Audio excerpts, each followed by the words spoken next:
Nevada State Athletic Commission and the North American Boxing Federation. The 3 judges assigned to this bout will be Art Lurie, Al Siciliano, and Kevin McCarl. And now, ladies and gentlemen, 12 rounds of boxing for the NABF Super Flyweight Championship. Introducing first, fighting out of the blue corner, wearing the white trunks with black trim, weighing in at 115 pounds. He comes to us from the Dominican Republic with a professional record of 26 victories, 18 by KO against only 3 defeats. Ladies and gentlemen, let's welcome the challenger, Domingo Sosa. And his opponent across the ring, fighting out of the red corner, wearing the gold trunks with red letters, weighing in also at 115 pounds. His professional record is 20-0, 18 by KO. Ladies and gentlemen, from Albuquerque, New Mexico, presenting the NABF Super Flyweight Champion, Dynamite Danny Romero.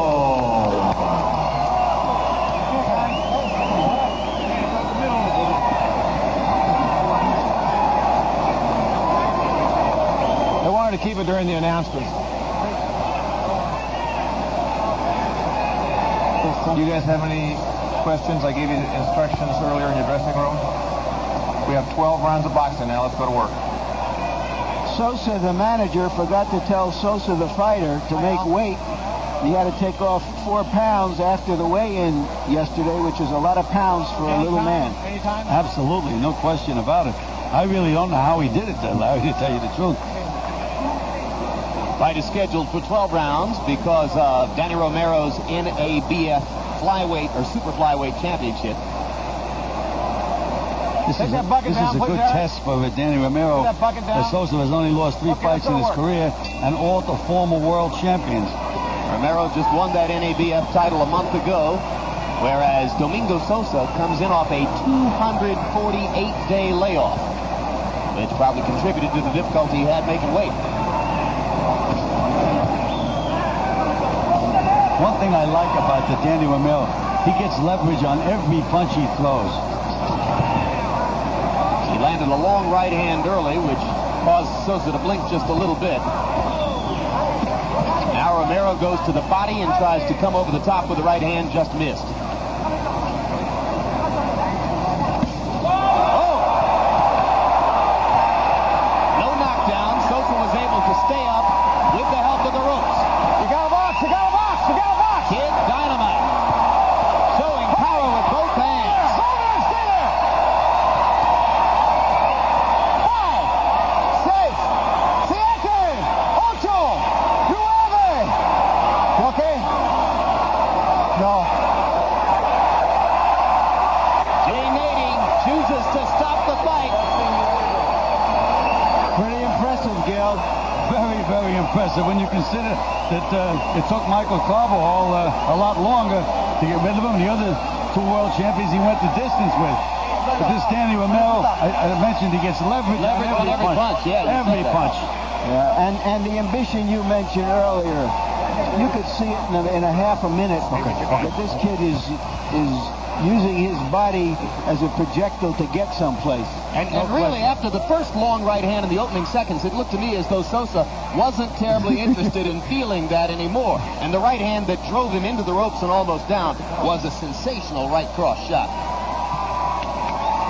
Unofficially, it's 1:06 of the first round. Let's quickly look at the replay. Larry? Well, you can see he was down and probably would have been better off taking a count at that point. But Romero wastes very few punches here. Goes to the body, goes to the head, to the jaw, pinpointing, sharpshooting his shots patiently. He's not going to let him get away. He says his favorite fighter is Roberto Duran, and he looked like Duran with that finishing instinct there. And when he throws his punches, he intends them to go in the front of the head and out the back. There's no pulling back when he punches. His punches go right through you. He makes a commitment. And if you want to be a champion, you got to make a commitment to your punches. A proper nickname, Danny Kid Dynamite Romero. Let's go to Michael Buffer for the official particulars. Ladies and gentlemen, referee Jay Nading. reaches the count of 10 and stops the bout. The official time, 1 minute, 6 seconds of the very first round. The winner by knockout victory, still the undefeated NABF Super Flyweight Champion, Kid Dynamite, Danny Romero.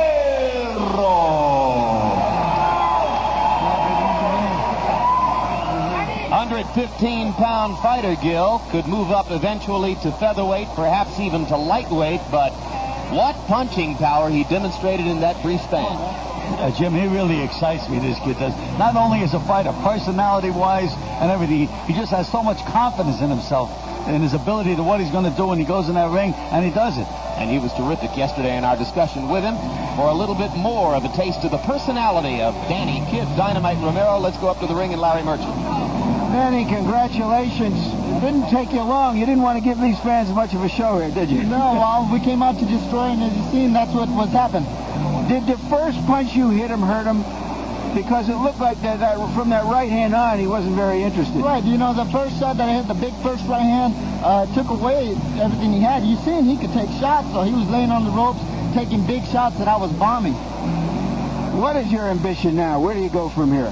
Our ambition and our all-time goal is to win a world championship. I don't care who it's against, where it's at. Hopefully it can happen here on my great state of Albuquerque, New Mexico. That is the biggest ambition, and with Big Bob Arum, we're going to do it. Thank you very much. Thank you. He's a hot rod fan, and it ain't going to take him very long to get where he wants to go. James? All right, Larry, thank you very much. I remember from the conversation yesterday with Kid Dynamite that he said he leads a pretty boring lifestyle because he is so committed to becoming the best possible boxer that he can, so therefore he's sure. He can get away with doing things because of his quickness that very, very few fighters can. Sort of like Muhammad Ali.